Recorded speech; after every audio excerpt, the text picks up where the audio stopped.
কি হয়েছিল আপনার সাথে? সঞ্জয় কখন ছিল, কোথায় গেছিল, একটু কি মানে আরেকবার বলুন তো। বললাম আমার তো ভাই ভর্তির জন্য আমি ওখানে ছিলাম। তো এইবার 4:30 নাগাদ একবার গেছিলাম, যাওয়ার পর ওখান থেকে রিসেপশনে কথা বলে তারপরে চলে গেছিলাম। রাতে 11:30টার সময় আবার রিপোর্ট করাতে এসেছিলাম। আমি ঢুকেছি ওখানে 10:30টার সময়। তো তারপরে ওর সঙ্গে 10:30টায় মিট হওয়ার পরে 11টার সময় উপরে গিয়ে রিপোর্ট ডাক্তারবাবুকে ফোন করে আবার ভাইকে উপরে ছেড়ে দিই। ছেড়ে দেওয়ার পরে দুজনে একটু বেরিয়ে এসে ড্রিঙ্কিং করার পর ফোন করেছি। তারপরে কোথায় ড্রিঙ্ক করলেন? ওখানে দেখছি চেতলার ওখানে। কোথায়? চেতলা। আচ্ছা হ্যাঁ আচ্ছা। তো ওখানে ড্রিঙ্কিং করার পরে আমি তো আসলাম। আসার পরেও যখন আমি ব্যাটালিয়ন যাওয়ার ছিল, ব্যাটালিয়ন যখন ও গেল না আজিকর ঢুকলো, তখন আমি ওকে ছেড়ে দিয়ে রিটার্ন চলে আসলাম। বাইক কে চালাচ্ছিল? ও চালাচ্ছিল? হ্যাঁ। আচ্ছা, আমি তো ড্রাইভও করতে জানি না ম্যাডাম। ও কি বললো? কেন যাচ্ছে অত রাত্রিবেলা? ওকে ঘরে বলছে হ্যাঁ যাবো বলছে, কিন্তু কিছু আমাকে বলেনি। খালি যখনই বললাম বেড়াতে যাওয়ার পর তখনই বলছে হ্যাঁ যাবো। তারপরে আমি তো সব রাস্তা ম্যাডাম চিনি না, যখন পারলাম ও আবার ওইদিকে ঢুকছে শ্যামবাজার পেরিয়ে। তখন আমি ওকে বললাম কি যাবি না? ও তখনও বললো হ্যাঁ যাবো। সেটা কটা হবে টাইম? তখন 2:45। আজিগরের অপোজিটে খালপাট দিয়ে আমাদের একটা শর্ট রাস্তা আছে, যেটা 12 থেকে 15 মিনিট লাগে। তো ওইটা দিয়ে যখন ও গেল না, তখন আমি ওর বাইক থেকে নেমে যখন ভেতরে ঢুকলো তোমার লাগলো, তখন আমি বাইক থেকে নেমে ডাকাডাকি করে ওকে কাজে কথাও বলেছি, গালিগালাজ করেছি। পরে আমি এরা হয় পরে দেওয়ার পরে আমি ওখান থেকে বেরিয়ে, যেহেতু আমার কাছে পয়সা ছিল না, প্রথম ভাইয়ের কাছে গেছি। ভাইয়ের কাছে বললো ফোন পেতে দেবেন, বললাম ফোন পেতে আমার লাগবে না, আমার কাছে আছে। 2:45 সময় যখন ও হসপিটালে যাচ্ছিল, 2:45 আপনি না 2:45 নয়, ওখানে ঢুকেছি 3টে।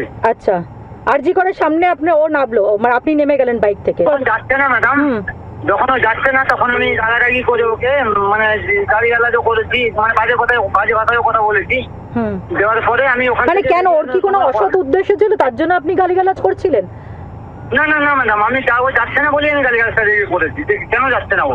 আমি বললাম তাহলে তুই থাক, আমি চললাম, আমি আর পাচ্ছি না, চললাম বলে আমি ওখান থেকে চলে আসলাম ম্যাডাম।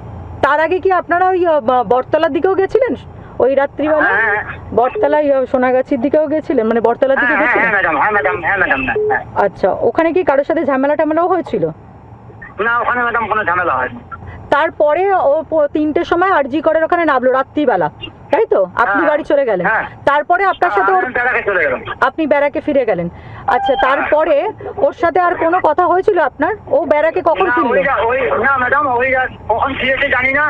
ওর পরে কখন আমার সঙ্গে কথা হয়নি। ভাই অ্যাডমিট ছিল অপারেশনের ব্যাপারে, ডাক্তারবাবুর ওই সঙ্গে ওই কথা বলার ছিল, তো ওই জন্য ওরও যাবার কথা ছিল আমার সঙ্গে। তো সেই নিয়ে আমি ওকে 10টার সময় প্রথমে ডাকতে যাই। 10টার সময় যখন ডাকতে, ও কিন্তু ঘুমিয়েছিল, উঠলো না। এমনকি আমি ওর গায়ে হাত দিয়েও ফেলেছি 2বার।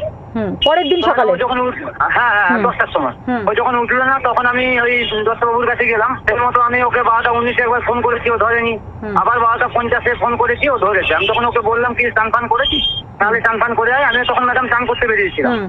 যদি আমি বললাম ঠিক আছে আমি চান করতে বেরিয়েছি, একসঙ্গে দুজন খাবো চলে আয় বলে, ম্যাম আমি তো চান ফান করে খেতে বলছি। আমার ঠিক খাওয়া শেষ হয়ে যায়, তখন ও এসছে। এটা আমার সঙ্গে খাওয়া দাওয়া হওয়ার পরে আমি যখন ব্যাটালিয়নের দিকে ঢুকছি, তখন আমি ওকে বললাম যে কি রে, ওখানে যে কি কেসটা যে শুনলাম, তুই একবার তোর কাছে তো সবার নাম্বার আছে, তুই একবার ফোন করে জানতো। বলতে এরকম ম্যাডাম আমাকে বললো যে হ্যাঁ আমি দেখছি, জেনে নিচ্ছি। তারপরে আমি এটাও বললাম যে ঠিক আছে, ভাইয়ের জন্য তো যাওয়ার ছিল, যাবি না? বলছে চল দত্তবাবু এখনই আসলে কথা বলে দুজন চলে যাবো বলে দত্তবাবুর ব্যারাকের দিয়ে যাওয়ার পরে ও ম্যাডাম আর দত্তবাবুর ব্যারাকে ঢুকলো না। বাইক থেকে আমাকে বললো আমার ল্যাটিন লেগেছে। আচ্ছা, বলে ওখান থেকে চলে আসলো, আর আমি স্যার খাবারটা দিলাম। দেওয়ার পরে আমি এসে আমি আবার ব্যারাকে চলে আসার পরে ওকে ফোন করলাম যে কি রে যাওয়ার ছিল, যাবি না? ও বলছে হ্যাঁ আমি তোর কাছে 2 মিনিটের মধ্যে আসছি বলে, মিনিট 5-এর মধ্যেও আমার কাছে আসছে ম্যাডাম। তো আসার পরে আবার দেখি ও এসেই আমাকে কোনো ওইসব হসপিটালে যাওয়ার কথা নেই ম্যাডাম। তো একটা গাড়ির চাবি নিয়ে আমাকে বলছে চল। আমি বলি কোথায় যাবো? না ইকবালদা ডাকছে। আমি তখন বললাম যে ইকবাল, তাহলে আমি ইকবালকে ফোন করি। বলে ইকবালদাকে ফোন করলাম। ইকবালদা বললো যে না কোথাও যাওয়া নেই, একটু মদ খাবো। আমি কটার সময়? পরের দিন এটা ম্যাডাম 2:30 নাগাদ দুপুরে। আচ্ছা, কখন ডাকলো ওকে? পুলিশ কখন নিয়ে গেল ওকে? পুলিশ কখন ডেকেছে আমি জানি না ম্যাডাম, কিন্তু এটা আমি জানি যে যখন আমি 12টার সময় খবর পেলাম, আমার ভাই ফোন করে বললো যে দাদা এরকম পুলিশ এসেছিল আমার কাছে, এরকম সঞ্জয়দা ছবি টবি দেখাচ্ছে আর এই ব্যাপার। তখন আমি ওকে ম্যাডাম ফোন করেছি 4-5 বার। তখন ওকে সেন্ট্রাল লকআপে নিয়ে চলে গেছে লালবাজার। এটা কটার সময়? রাত্রির 12টা? হ্যাঁ, রাত্রি 12টার সময় আমি খবরটা পেয়েছি যে ও আমার ভাইয়ের কাছে পুলিশ গেছিল। যখন আর্জি করে ঢুকলো আমি তখন বললাম কি দেখি না, ওই যে পেশেন্টটাকে দেখে নি। আমি বলছি আর পেশেন্ট কি দেখবি তুই এখন, তাহলে ঠিক থাক, আমি চললাম। আমি ওকে একটু বাজে কথা বলেছি, বাজে ভাষায়। ঠিক আছে তুই আর পাচ্ছি না, আমার শরীর টানছে না, আর আমি চললাম। আর ওই দিন ম্যাডাম আমার সারাদিন খাওয়াও ছিল না। আর আপনি বললেন যে এত রাত্রিরে দেখে কি করবে, তাও শুনলো না? হ্যাঁ ম্যাডাম, না ম্যাডাম আমাকে শুনলো না, ও কোনো কথাই শোনেনি। চেঞ্জেস বলতে ম্যাডাম ওকে ওই দিন কিন্তু একটু বেশি খুশি লাগছিল, মানে অন্যান্য দিন যেভাবে তার থাকে তার থেকে মনে একটু হাসি খুশি মনোভাব। আচ্ছা, মানে সেটা কি এই ঘটনাটা জানার পরে না জানার আগে? আমি যখন ওকে বললাম ম্যাডাম যে তুই একটু খবরটা নিয়ে দেখ, তোর কাছে তো সবার নাম্বার আছে, ভাই ওটির ডেটটা ফাইনাল করার কথা ছিল। তো এবার ও আমাকে বললো ঠিক আছে দত্তবাবু আসছে, চল দুজনে দেখা করে চলে যাবো। কিন্তু দিয়ে ম্যাডাম ও দত্তবাবুর কাছ পর্যন্ত যায়নি, মানে ও আরজি করা যেতে চাইছিল না আর কি? না না না। বন্ধুরা, তোমরা কল রেকর্ডিং শুনে তোমরা কি বুঝতে পারলে?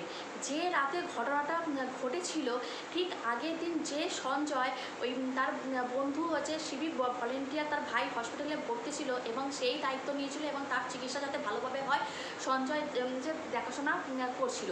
কিন্তু পরের দিন সেই সঞ্জয় নাকি আর আরজি করে পা দিতে নারাজ। তো পা দিতে যে সঞ্জয় আগের দিন ঠিক যে বন্ধুটাকে সাহায্য করেছিল, তার ভাই যেহেতু হসপিটালে ছিল, কিন্তু পরের দিনকেই পুরো কেসটা মানে পুরো উল্টো, মানে ও আর সেই হসপিটালে কিন্তু আর যেতে চাইছে না। এই জন্য কিন্তু তার বন্ধুর সাথেও সিভিক ভলেন্টিয়ার তার বন্ধুর সাথেও কিন্তু খুব রাগারাগি হয়েছে, খুব ঝগড়া হয়েছে। এবং তোমরা এ থেকেও জানতে পারলে বন্ধুরা যে আগের দিন হচ্ছে সঞ্জয় কোথায় গেছিলো, সে তার বন্ধুটাকে ডেকেছিল, বন্ধুটাকে ডেকে তারা একটা যৌনকর্মীতে গেছে এবং সেখান থেকে তারা ড্রিঙ্ক করেছে। ড্রিঙ্ক করে সঞ্জয় বলছে তাকে হসপিটালে গাড়ি করে যেন নামিয়ে দেয়, কিন্তু সেই বন্ধুটা কিছুতেই রাজি ছিল না এবং হচ্ছে সঞ্জয়কে বলেছিল এখান থেকে চলে যাওয়ার জন্য। কিন্তু সঞ্জয় তখন বলছে, বন্ধুটা বলেছে তোর এত রাতে এখানে তোর কোন পেশেন্ট রয়েছে তুই যে দেখবি। এই মুহূর্তে দুজনের মধ্যে খুব কথা কাটাকাটিও হয়েছে এবং সেই বন্ধুটা তাকে হচ্ছে গালিগালাজও করেছিল। তাহলে এর থেকে বুঝতে পারা যায় যে সঞ্জয়ের নিশ্চয় সেদিনকে হয়তো তার বন্ধুর আড়ালেও কোনো একটা হয়তো যদি ফোন এসে থাকে যে তুই তাড়াতাড়ি হসপিটালে আয়, দরকার আছে কিংবা, তাই তার বন্ধুটাকে সরানোর জন্য এবং বন্ধুর সাথে লাস্টে রাগারাগি হয়ে যায়। বন্ধু ওখান থেকে একটা ক্যাব বুক করে ওখান থেকে ঘটনা চলে আসে এবং সঞ্জয় বাইক নিয়ে চলে যায় আরজি করে এবং আরজি করে ঘটনাটা ঘটিয়ে আবার পুনরায় সে চলে আসে তার বাসায়। কিন্তু ভাগ্য যে কীভাবে পাল্টে যায় সেটা নিজেও জানে না।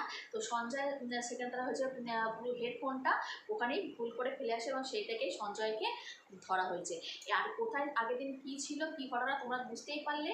তার বন্ধু পুরো আসল তথ্যটা কিন্তু সামনে নিয়ে চলে এসেছে। আরও দেখতে থাকো, আরও ভিডিও বন্ধুরা সামনে নিয়ে আসবো। তার জন্য আমার চ্যানেলকে সাবস্ক্রাইব করে পাশে থাকো, বেল আইকনটা ক্লিক করে নাও আর পারলে লাইক করে দিও বন্ধুরা। আরও কিন্তু অনেক রয়েছে তথ্য তোমাদের সামনে নিয়ে আসবো।